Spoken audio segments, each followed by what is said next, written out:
Très bien, merci. Ce restaurant est probablement le meilleur spécialiste de New York en fait d'omelettes. C'est fabuleux.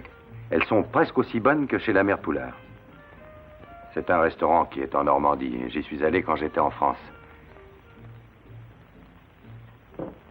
Vous voyez l'homme qui est assis là-bas?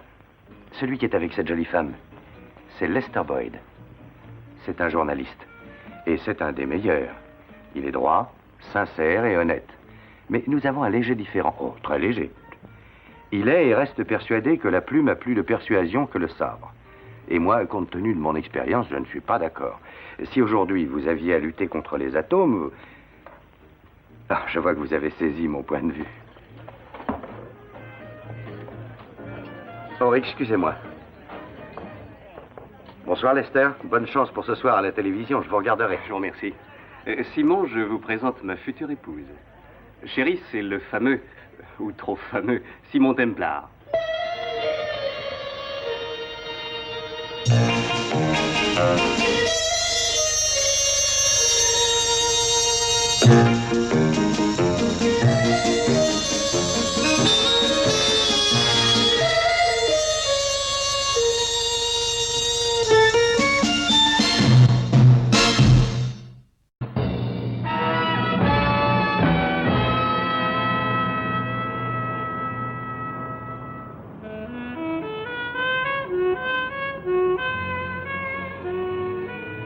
En conséquence, je peux, en tenant compte des faits, accuser Nat Grendel, le très connu, le célèbre, le distingué, mais complètement corrompu président de l'Union syndicale, d'extorsion, de fraude, abus de confiance, délation, prévarication et meurtre. Comment Grendel occupe-t-il ce poste important, direz-vous? C'est parce que les élections honnêtes lui paraissent moins sûres que les élections truquées, et qu'il est plus simple d'envoyer une balle dans le dos de l'homme de l'opposition que de le battre par une grosse majorité. Regardez un beau portrait de ce Nat Grendel. 15 arrestations, 7 comparutions, aucune condamnation. Pourquoi? Parce que les témoins se récusent ou meurent. Je n'accuse pas à la légère. Il m'est possible de vous donner des faits précis, des preuves. Je peux prouver que ce Nat Grendel a usé sans scrupule de ce privilège confié à lui par des travailleurs honnêtes qu'il faut mettre en garde. C'est pourquoi ce soir, j'ai pris le parti d'accuser. Que peut-il tirer de ça, Nat? Des tas de choses. Tu n'as pas l'air très inquiet. Aucune raison. Dans moins d'une demi-heure, ce Lester Boyd aura quitté la Terre. Chers amis téléspectateurs, j'en ai terminé pour ce soir. Ici Lester Boyd. Je vous remercie de votre attention. Bonne nuit à tous. C'est bon, coupé. Alors, chérie, qu'en dis-tu? Vous voulez vraiment le savoir, Lester? J'aimerais l'entendre de génie. Alors, bon ou pas? Bon pour la station, mauvais pour Grendel, et pire pour toi. Qu'est-ce que vous lui avez raconté, Fernac? Écoutez, Boyd, Nat Grendel est dangereux. Si vous croyez qu'il restera placidement devant son récepteur sans rien faire, vous êtes fou ou inconscient. Laissez à la police le soin de le prendre en défaut. Allons, soyons sérieux. Grendel est rusé, et la police ne peut rien contre lui. Écoutez, Fernac, toi aussi, génie. Je ne suis pas fou, et je ne suis pas un héros. Je sais que Grendel va se défendre, mais j'ai une chance de l'avoir. Même si je suis seul. Je pense être le seul qui puisse l'avoir. Je peux l'obliger à sortir, à se découvrir. Je vais servir d'appât, je le sais. Il n'y a aucune autre solution. De toutes les façons, la guerre est déclarée.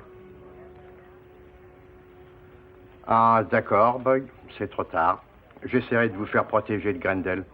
Je vous attends dehors. Merci, Fernac. De rien. Ça fait partie de mes attributions.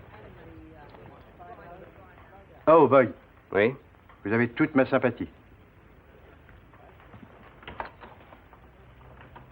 On part, chérie? Ne t'inquiète pas, voyons. Chérie, dans 2 jours, tout sera fini. Ce sera fini pour qui? Pour lui ou pour toi, Lester? Je sais ce que tu ressens, Jenny, mais... Non, Lester, tu ne sais pas ce que je ressens. Je suis affolée à l'idée que tu peux être tué. Pense un peu à moi, pense à nous. Ce Grendel m'indiffère. La seule chose qui compte, c'est nous deux. Songes-tu un peu à notre avenir, Lester? J'y songe. Et je t'aime. S'il te plaît, Lester. Tu sais ce que t'as dit Fernac tout à l'heure. Laisse faire les gens de la police. s'il te plaît.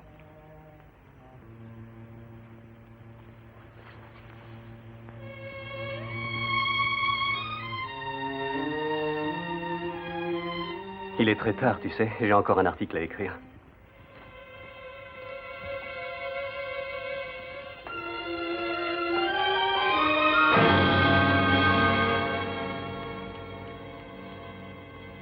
Qu'est-ce qu'ils font? C'est long. Ne t'énerve pas, Nat. Richie aurait dû déjà téléphoner. Il le fera.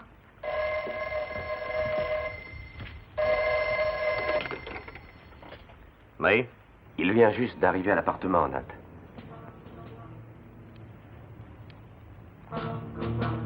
Oui, entendu. Entendu, je rappellerai.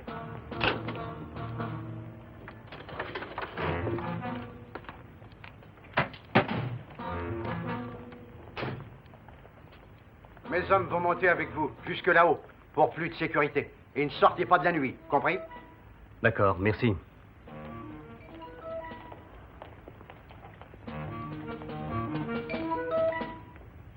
Prenez soin d'elle, Fernac.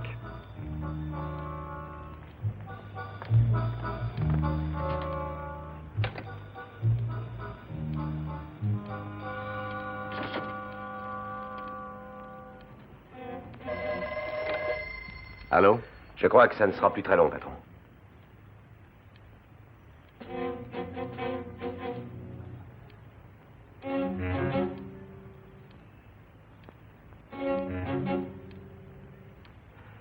Il y en a encore pour 30 secondes à peine.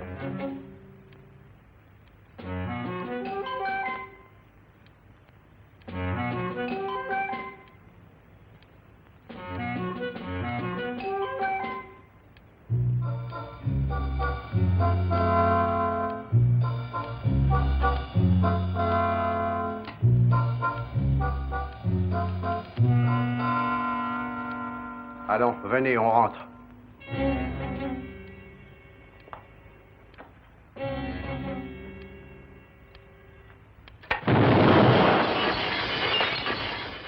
Non. Restez ici. Surtout, ne montez pas. Oh non. Non. Vous avez entendu, patron? Oui. J'ai entendu.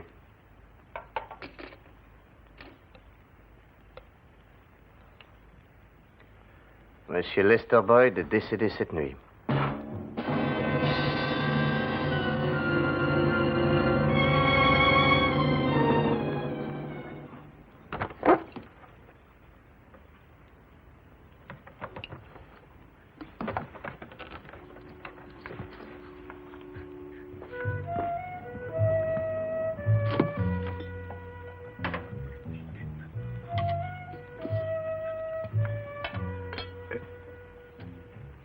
Je débarrassais les bouteilles vides.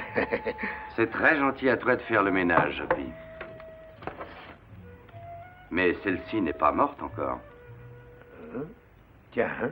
Regarde, elle n'a qu'une blessure légère. Ah, ben ça alors. J'ai dû me tromper. C'est sûrement ça, Hoppy. Tu n'as plus qu'à les remettre en place. Et ne fais plus d'erreur. À l'avenir, laisse-moi faire le nettoyage.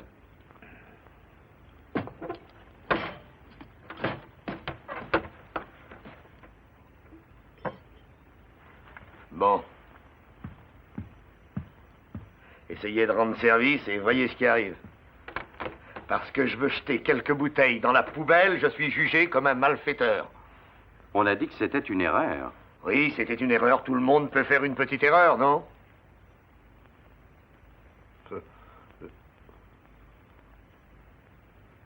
Les gens sont pas parfaits, patron.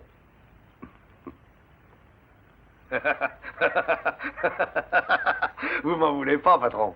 Non, Hoppy, va dans les rangées. Et après, fais-nous un beau café, tu veux? D'accord, patron. Je remets tout ça en place, hein?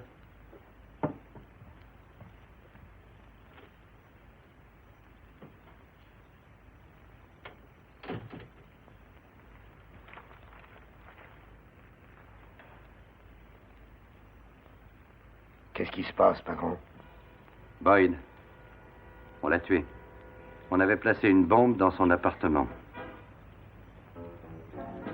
Pauvre Jenny. C'était à prévoir après l'émission d'hier soir. C'est lui, vous croyez? Qui donc aurait pu faire ça, sinon Grendel? Ayant le numéro de téléphone du journal.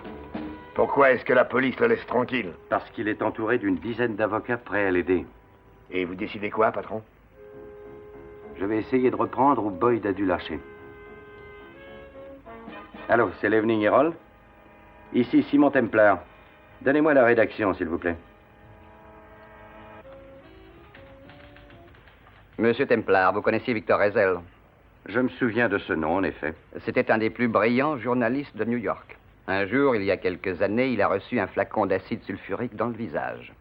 Aujourd'hui, c'est Boyd qui meurt assassiné. Et vous voulez reprendre le flambeau? Oui, j'en ai l'intention. Pourquoi? Admettons que le journalisme me tente. Je pense que vous haïssez Grendel autant que nous tous. Monsieur Clinton, est-ce que c'est d'accord ou non? Je n'en sais rien. Vous avez la réputation de jongler quelque peu avec la loi, Monsieur Templar. Et c'est dangereux. Ça veut dire que vous êtes convaincu, tout comme Lester, que la plume est de loin supérieure à l'action directe? Je le crois. Et vous? Non. Oh, bien sûr. Si vous tirez une balle dans la tête de Grendel, je verrai ça comme un bienfait. Mais je ne vous le demande pas. Je dirige un journal. Je ne peux prendre en considération que vos écrits, même s'il y a procès. Je ne peux rien si vous usez de violence, vous comprenez? Oui, parfaitement. Vous me donnez votre parole d'honneur que vous ne recourrez en aucun cas à la violence contre Grendel. Absolument. Dans ce cas, soyez le bienvenu à la rédaction de l'Evening Herald. Merci. Est-ce que je peux consulter les notes que Lester a rassemblées sur Grendel? Hélas, non. Je le crains. Pourquoi ça? Toutes les archives de Boyd ont été brûlées. L'explosion a mis le feu à l'appartement.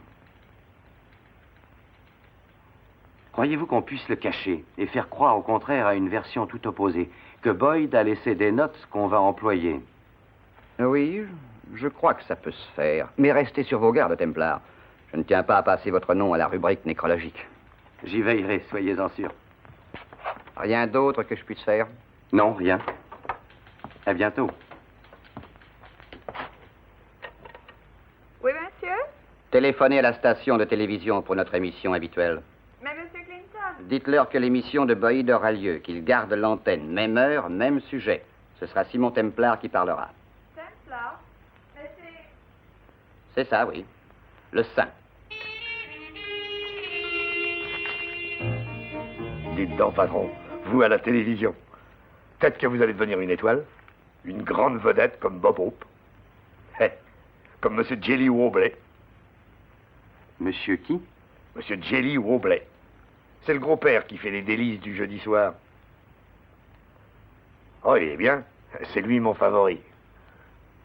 Oh, puis tu sauras que je n'ai aucune envie d'être sacrée grande vedette. Tu saisis? Ouais, oh, bien sûr. Alors cesse de dire n'importe quoi, je dois finir de lire ces pages.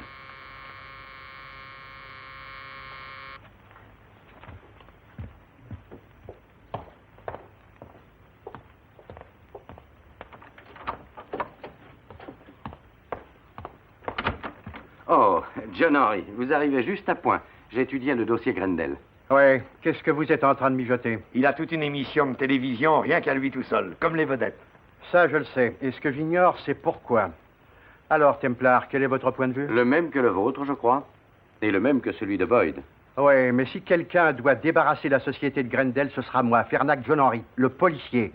Et je le prendrai à mon heure, monsieur Templar, mais dans la légalité. Et je vous préviens, je sais que vous combattez le feu par le feu, mais si vous faites un pas de trop, je vous aurai averti. Vous serez jeté aussitôt en prison, compris? C'est très clair. Je l'espère pour vous, parce que s'il arrive quelque chose, j'entends n'importe quelle chose à Grendel, je saurai où m'adresser.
Allons, allons, débarrassez le plateau. Allons, dépêchez-vous. Nous avons l'antenne dans 5 minutes. Mais qu'est-ce que c'est? Où allez-vous? C'est bon, Templar, allons-y. Vous avez entendu ce qu'a dit le chef de plateau, l'antenne dans 5 minutes. Non, pas ce soir. Je vous arrête. Et pour quelle raison? Tentative de meurtre sur Nat Grendel.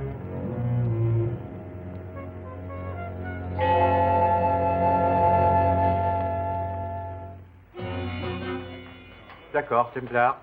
Vous aurez beau faire, quelqu'un a bien tiré cette nuit sur le nommé Grendel et vous êtes le premier sur la liste des suspects.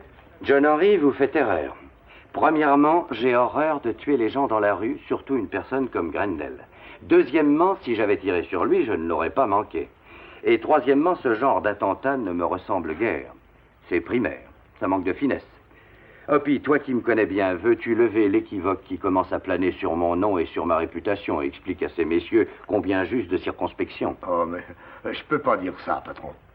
Pourquoi ça? Parce que j'ai rien compris. Il y a une chose que vous ignorez. Nous avons trouvé l'arme. Quoi? Elle était tombée sur le trottoir en face de la maison où Grendel a son appartement. Et en quoi est-ce que ça me concerne? Vous avez bien un permis pour un Beretta 32? C'est aussi un Beretta. On est en train de contrôler si les numéros concordent. Et vous espérez que ce sera le mien, hein? Mais s'il y a une erreur, vous pourrez obtenir de plates excuses. Fernac, vous allez laisser l'émission se dérouler comme prévu. Vous n'allez pas m'arrêter avant. Je promets de me rendre aussitôt après. Êtes-vous d'accord? Inspecteur Fernac au téléphone. Oui. Fernac, oui. D'accord, ça va. Mauvaise nouvelle? Ça n'était pas le vôtre. Eh, John Henry, j'aimerais assez recevoir vos plates excuses. Pour ça, vous pouvez courir. Allez, en route. Ces hommes de la police ont une éducation. Ne faites pas le malin. Pour le moment, vous êtes hors de cause, d'accord. Mais un seul pas en dehors de la légalité, et hop! C'est entendu. Oh, John Henry, rendez-moi un service. À qui appartient le Beretta? À Lester Boyd.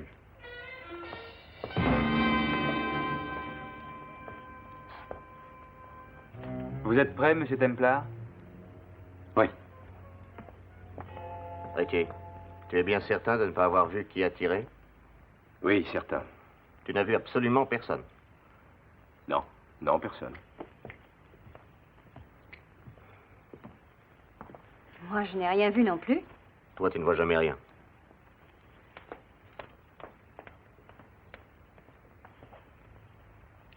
Je sais que j'ai des ennemis. Un homme dans ma position en a toujours. Un homme dans ta position n'a que ça. Les amis, c'est trop dangereux.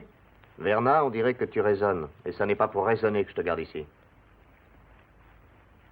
Bonsoir. Si j'ai pris ce soir cette place, c'est parce que celui qui vous parlait à cette heure-ci chaque soir a été tué. Sans doute savez-vous qu'une fois terminé son programme de la soirée d'hier, Lester Boyd est mort tué par l'explosion d'une bombe cachée dans son appartement. C'était un homme de cœur, un de nos meilleurs journalistes, qui disparaît brutalement pour avoir dit la vérité sur M. Nat Grendel. Le président de l'Union syndicale vient d'ajouter un nom à la liste déjà longue de ses victimes, tant dans les rangs de sa propre organisation que dans ceux de l'opposition. Grendel, si vous m'entendez, je veux que vous sachiez ceci. Tais-toi. Lester Boyd est mort, bien sûr, mais sa voix est encore présente dans ses notes. Tous les détails sur votre organisation et vos crimes. Arrête ça. Votre sordide vie privée, votre cynisme et votre... Je croyais que tout avait été brûlé. Je le croyais aussi. Encore du travail pour nos artificiers.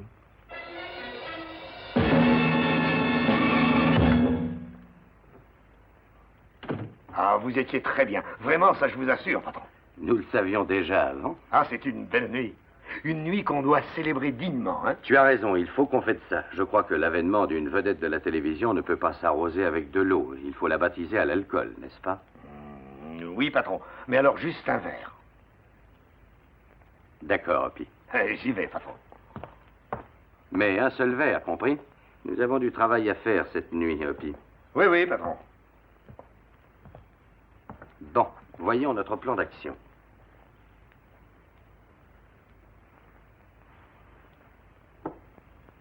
Tu sais, Hoppy, Les voix qui ne sont pas celles du Seigneur sont très pénétrables. Et si Grendel a vu l'émission de ce soir, on ne tardera pas à être récompensé. Merci. La meilleure façon de leur faire un bon procès, c'est de le mettre au pied du mur et de le confesser. Quel juge accepterait ça? À ta santé. Santé. C'est ce que vous avez dit, patron. Juste un verre. C'est un verre, selon toi? Ah, c'est un grand verre, d'accord, mais c'est une nuit mémorable. Attends. On approche de la porte. Et pourquoi qu'il sonne pas? C'est sans doute un homme de Grendel. Il vient pour reconnaître les lieux.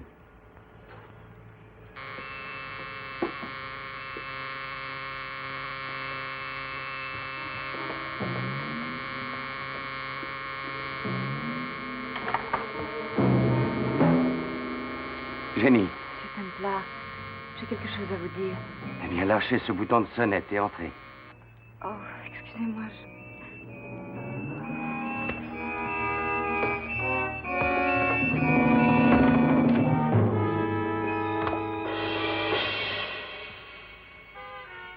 Le docteur Grant, vite, Hopi.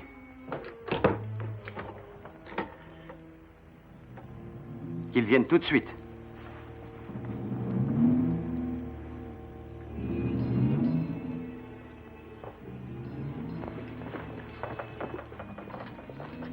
Alors, docteur, comment va-t-elle?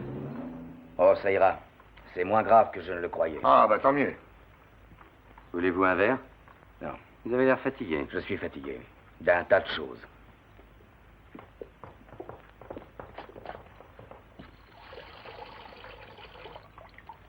Que voulez-vous dire? Qui a mis les compresses? C'est moi. Très joli travail. Vous pouvez m'en dire plus à ce sujet? Il y a moins d'une heure, on a sonné à la porte, j'y suis allé et j'ai trouvé Jenny. Elle s'est évanouie dans mes bras. Et vous la connaissez?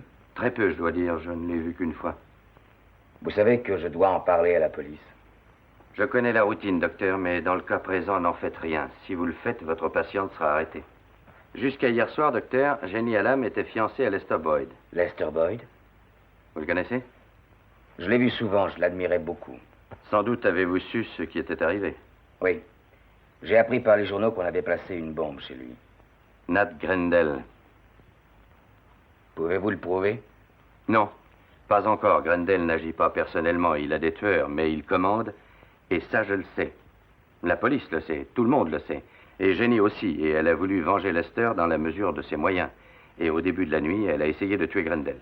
Et elle a reçu une balle en retour. Je reviendrai dans la matinée.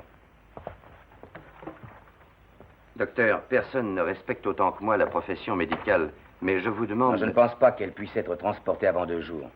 On risquerait la pneumonie. D'accord. Bonne nuit, Simon. Bonne nuit, docteur. Patron, on devrait chercher un autre docteur, sans perdre de temps. Pourquoi, Hopi? Bon, la pneumonie, il y connaît rien. Ça s'attrape pas avec des coups de revolver. Hopi, tu n'as rien compris. Le docteur le sait bien. Il a dit ça pour sauver les apparences et garder ça pour lui. Allons, passons aux choses sérieuses. Le plus important est de prévoir ce que va faire Grendel dans les heures qui suivent. S'il a décidé d'organiser mon exécution, je serai heureux d'en connaître l'endroit et le moment. Je voudrais bien savoir comment vous faites. C'est simple, Hopi. Après une nuit de repos, j'irai voir Nat Grendel et il me le dira. Ah, ça alors, j'y avais pas songé. Il n'y a qu'à lui demander. Hein? Lui demander.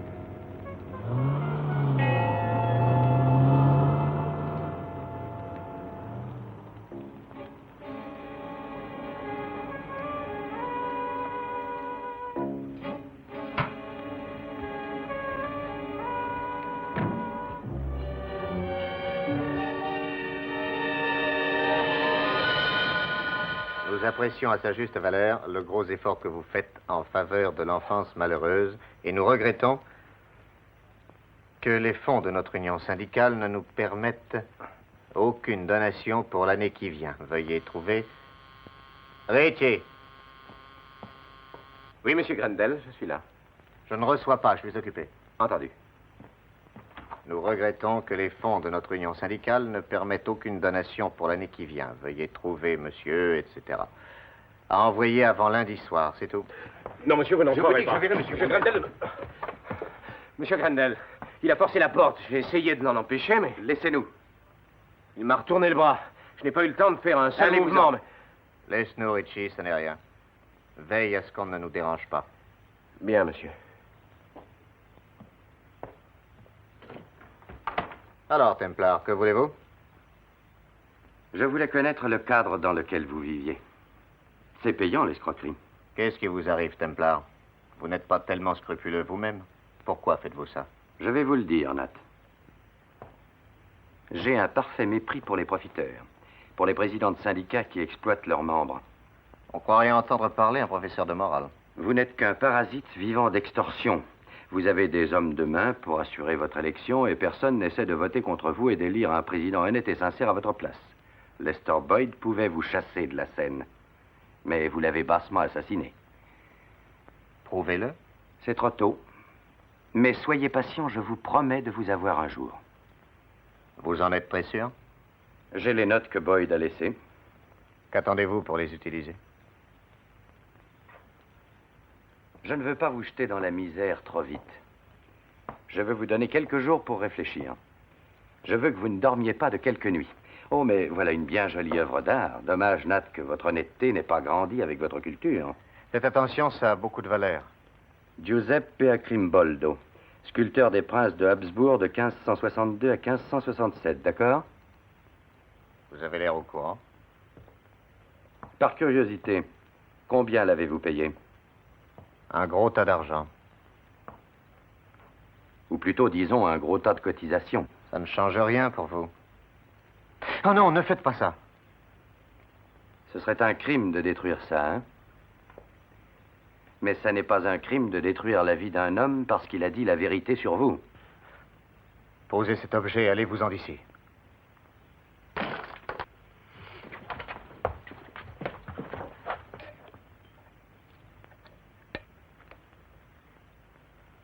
Vous êtes un maniaque.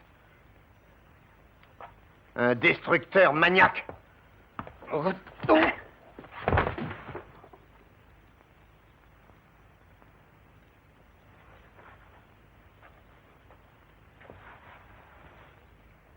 J'ai payé cette statuette une petite fortune. On vous a eu. C'est un faux. Copie faite à Rome par Alfredo Romini.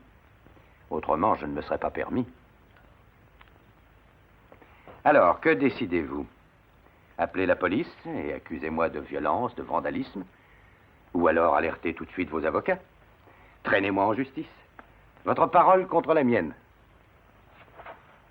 J'ai souvent eu à me battre et je peux encore le faire. J'ai dû lutter pour arriver là où j'en suis, Templar. Si on veut le pouvoir, il faut le prendre, il faut commander, quels que soient les obstacles. Savez-vous ce que c'est que l'Union syndicale? Un ramassis de pauvres crétins sans cervelle, sans ambition. Ils lécheraient mes souliers pour que j'accepte de prendre leur argent, vous comprenez? Vous êtes une victime. Pensez ce que vous voulez. Mais vous êtes le numéro 1 de ma liste et je vous promets que vous allez le regretter, Templar. Si vous m'abattez, la partie n'est pas gagnée pour autant. Et si vous voulez me tuer, j'aimerais connaître le moyen. Je suppose que vous emploierez le moyen habituel, le tueur à gage, hein? Il faut du cran pour tuer un homme, et vous n'en avez pas suffisamment, c'est bien connu. Voilà, je vous laisse réfléchir, mon cher ami. Mais n'y pensez pas trop longtemps, parce que je pourrais bien revenir ici un de ces jours et briser une belle chose comme celle-là. Oh, si par hasard vous vous sentiez assez courageux et que vous vouliez me régler mon compte en personne, ne perdez pas votre temps à faire des recherches. Mon nom est dans l'annuaire.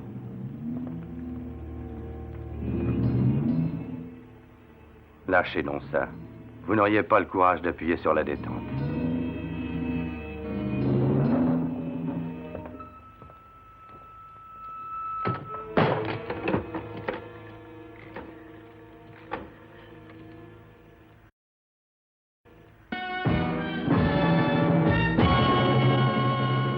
Pour un gros hématome, le mieux c'est encore les compresses de camomille.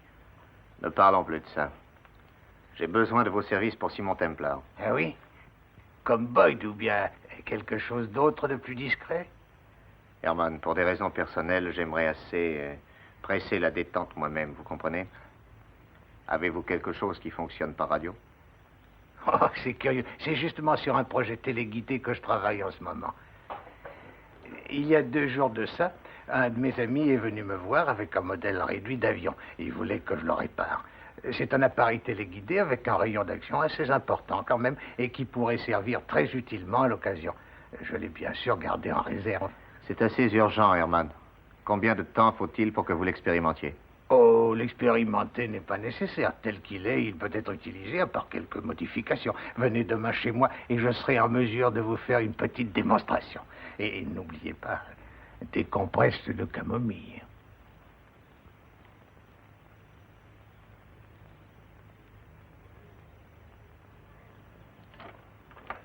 Hé, docteur, comment elle va? Bien, compte tenu des circonstances. Dites-moi, où est donc... Le patron, il est là-bas, sur la terrasse. Merci. Alors, docteur?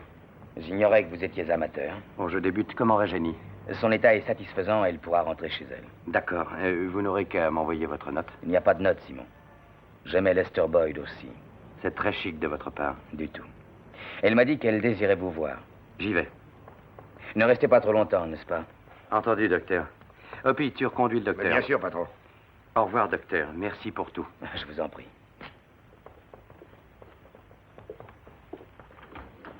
Hé, docteur, je voudrais vous dire... Quoi donc? Eh ben voilà, Jenny n'a pas eu de pneumonie.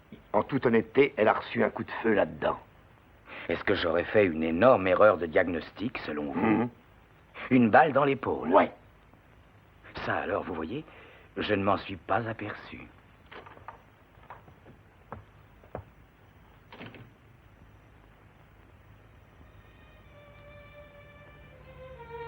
Je m'excuse pour tout le souci que je vous donne, monsieur.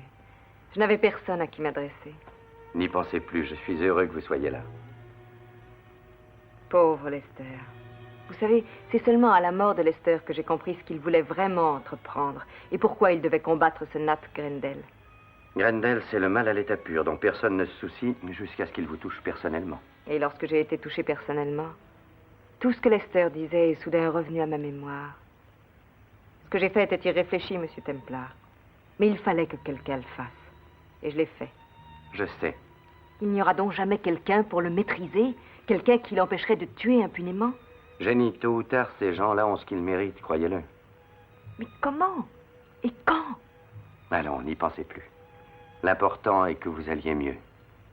Et si vous êtes sage, vous serez chez vous demain. Aller mieux ne me semble guère important. Pas pour l'instant, mais plus tard. J'ai connu Lester tout le long de la vie. Les Boyd habitaient dans la maison voisine de la nôtre. Je crois que je l'ai toujours connu et aimé. Et vous savez... Quoi? Je n'aimerais jamais quelqu'un d'autre. Jamais? Nous étions toujours ensemble. En rentrant de l'école, il me portait mes livres. Il me passait la solution des problèmes. Il ne me quittait jamais. Spectacle, danse, restaurant. Je ne saurais plus faire toutes ces choses maintenant.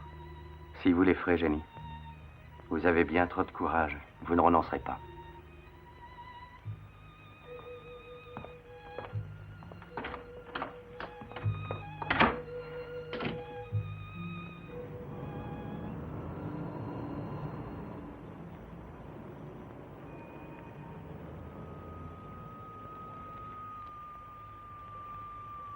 Comment ça marche, Herman? Oh, c'est simple, Nat, c'est très simple. Ça, c'est le transmetteur. En quelque sorte, le relais. Et ça, c'est le détonateur. Je vais vous montrer. Je vais mettre de la poudre là-dedans. C'est inoffensif, ça ne fait que de la fumée. Voyons, oui, dans ce sens-là. Bon, maintenant, il faut le caler avec ces tampons de boîte. Hein? Voilà, ça y est, ça devrait aller. Ce serait dommage que ça ne marche pas. Hein? Cette petite boîte a l'air d'être bien inoffensive. Richie, placez-la dans la pièce, n'importe où vous voudrez. Allez, fais-le, Richie, il n'y a aucun risque.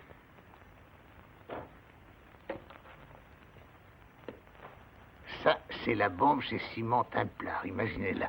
Tenez, vous allez chercher la fréquence qui correspond. Voyons, vous cherchez, et quand vous l'avez, hop, tout doux. Là, je crois que ça y est. Alors maintenant, vous appuyez là. Attention, j'appuie. Je vous l'avais dit, ça ne peut pas rater. C'est une merveille. Oui. Parfait.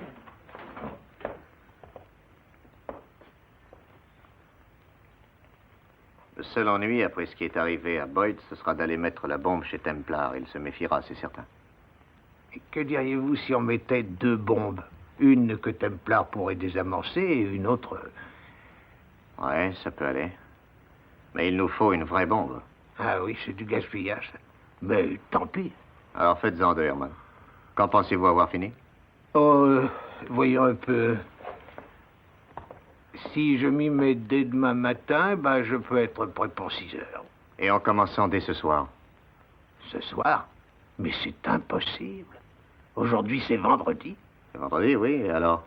Eh bien, chaque vendredi, je chante à l'église.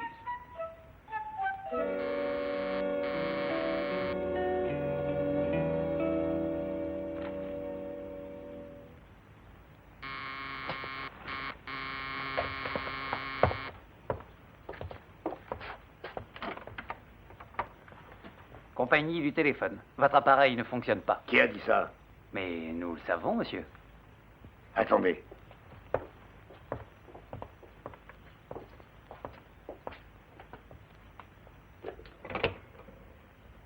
Ça a marché il n'y a pas une demi-heure. Ça va, entrez.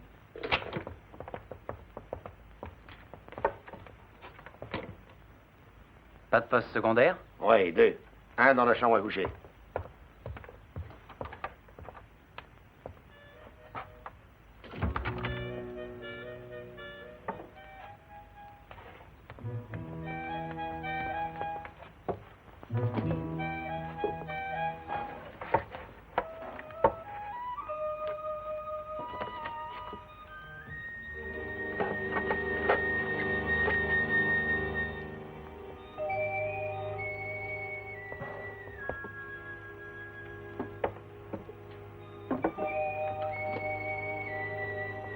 L'autre est dans la cuisine.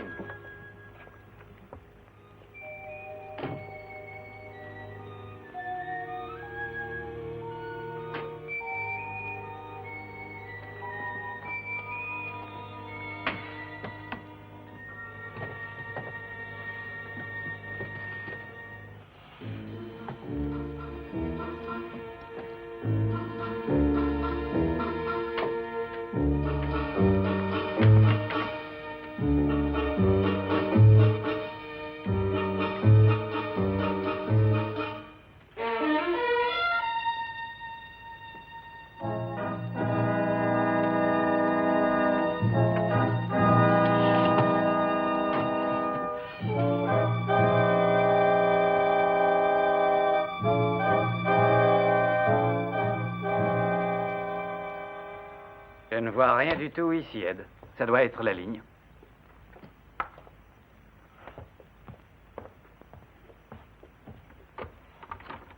Excusez pour le dérangement. Il n'y a pas de mal. Ça sera réparé dans quelques minutes. Bon, merci.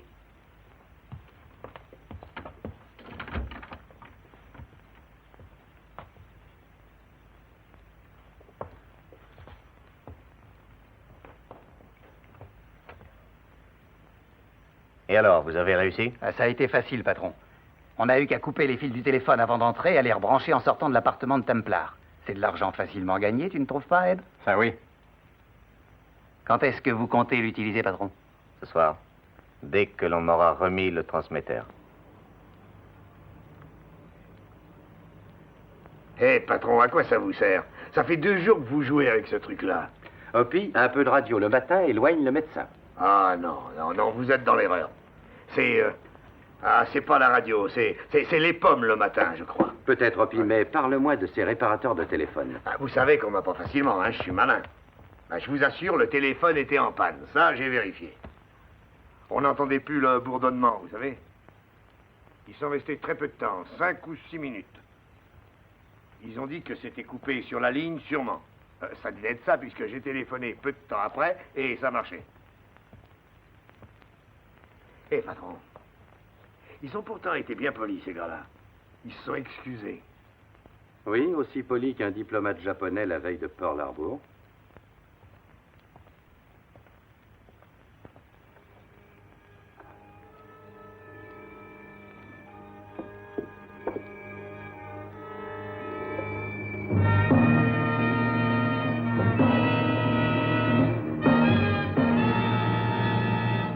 Et mon mari a été un loyal membre de l'Union syndicale, section de Buffalo, pendant plus de 20 ans.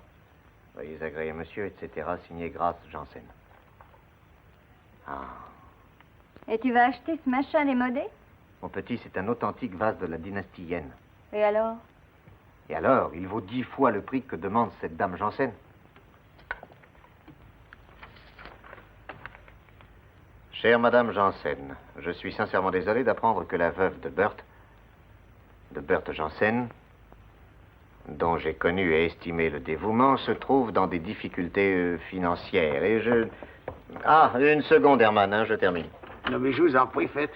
Je dois hélas vous signaler que le vase que vous me faites parvenir n'est qu'une modeste copie. Et... Tenez, branchez ça, Je vous envoie un chèque de la somme demandée sur mes biens personnels, trop heureux de pouvoir aider la compagne de mon vieil ami Bert. Joignez un chèque de la somme demandée et envoyez. Non, ajoutez 50 de plus. Ça suffira. Terminé. Quelle générosité pour la veuve d'un ami. Ton bon cœur te ruinera. Où t'en vas-tu? Au cinéma. Reste ici. Je n'aime déjà pas tellement vivre avec toi en temps normal et encore moins quand tu t'occupes d'histoires de ce genre. Je te prie de te taire, Bernard, ou bien tu le regretteras. Tu sembles oublier que tu n'es plus ce que tu étais il y a 9 ans. Tu sais ce que j'ai remarqué? Tu es comme tes vaches chinois. Tu as moins de valeur qu'on ne croit. Quelle tête de mule obstinée. Allez, allons-y, Herman. Oui. J'espère que vos hommes ont fait leur travail proprement. Eh oui, bien sûr. Hein? L'une est cachée sous une table pour qu'ils la trouvent, et l'autre dans le poste de télévision. Ah, mais c'est magnifique.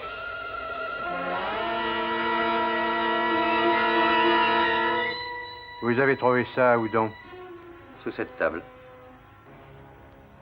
Fabrication Nat Grendel. Avec les compliments de l'artificier. Eh ben, on va chercher d'où ça vient. Et vous espérez tirer quelque chose de ça? Oh non, mais on peut toujours essayer, n'est-ce pas? Je sais qui a fait cet engin. C'était Hermann Huberlach, mais... il ne dira rien du tout, c'est certain. Il a une conception personnelle de l'honneur. Vous ne lui ouvrirez pas la bouche, même avec de la dynamite. Et si vous essayez, vous allez perdre votre temps. Vous avez une meilleure idée? Peut-être. Une idée légale? Il y a une loi assez ancienne qui dit que quiconque attente à ses jours et à sa vie en essayant de commettre un crime est seul et unique responsable. Pour ce qui nous intéresse, supposez qu'en essayant de me faire tomber dans un précipice, vous fassiez un faux pas et tombiez à ma place. Est-ce que je serais accusé d'assassinat? On n'irait sûrement pas condamner un innocent à qui un autre voulait du mal. Quel dommage que vous n'ayez pas fait un avocat, vous auriez été sensationnel. Ah, sans doute. Si nous reprenions, tout à l'heure, Grendel va tenter de se débarrasser de moi pour longtemps. Il se propose de faire exploser cette bombe que vous tenez. Comment l'avez-vous appris? Je l'ai entendu à la radio. Ce poste est réglé sur un microphone miniature dissimulé dans son appartement. Et qui a été le maître là? Ça n'était pas difficile. Je l'ai mis dans un vase pendant que Grendel ramassait les morceaux épars de la plus belle pièce de sa collection. Oh, c'est très adroit, vraiment très adroit.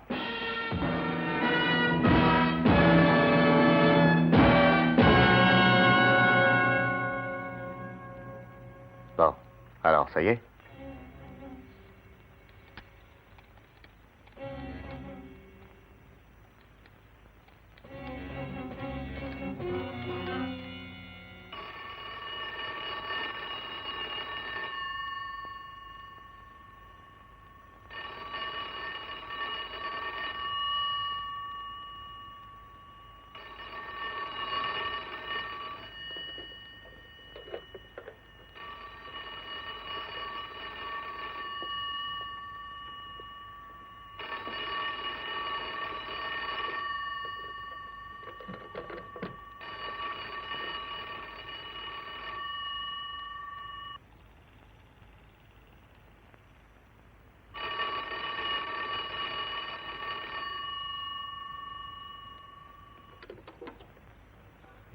Allô, Nat?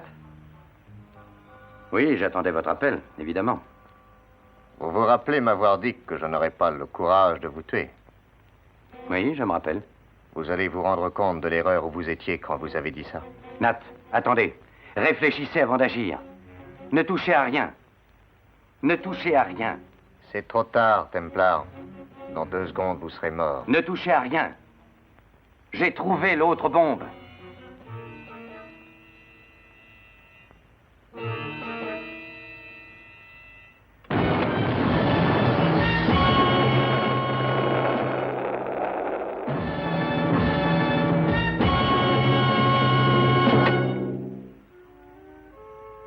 Selon le désir de Lester Boyd, l'extorsion, le vol, le crime qu'il a essayé de combattre de toutes ses forces ont été démasqués. J'ai le sincère espoir que ce qui a été dit au sujet de Nat Grendel vous aidera à mieux comprendre où sont vos intérêts et à choisir pour vos unions syndicales des représentants honnêtes, qui sauront par leurs efforts déjouer les trafics et les combinaisons malhonnêtes. Merci de votre attention. Bonne nuit. Bravo, patron, bravo. Vous avez été sensationnel. Je te remercie, Hoppy. Alors, qu'en dites-vous? Lester aurait été satisfait, comblé. Merci. Simon, vous avez risqué votre vie. Je vous suis très reconnaissante. Oh, ça n'est rien. Il n'y avait aucun danger. J'ai trouvé les 2 bombes. J'étais supposé trouver la première et ne pas chercher plus loin. On l'a pas facilement, le patron. Il a placé la 2e dans l'appartement de Grendel. Elle était dans un joli vase Yen. Et ça n'aurait pas explosé si Grendel n'avait pas pressé le bouton. Vous connaissez le fameux proverbe, et Dieu sait si Grendel le connaissait, charité bien ordonnée commence par soi-même.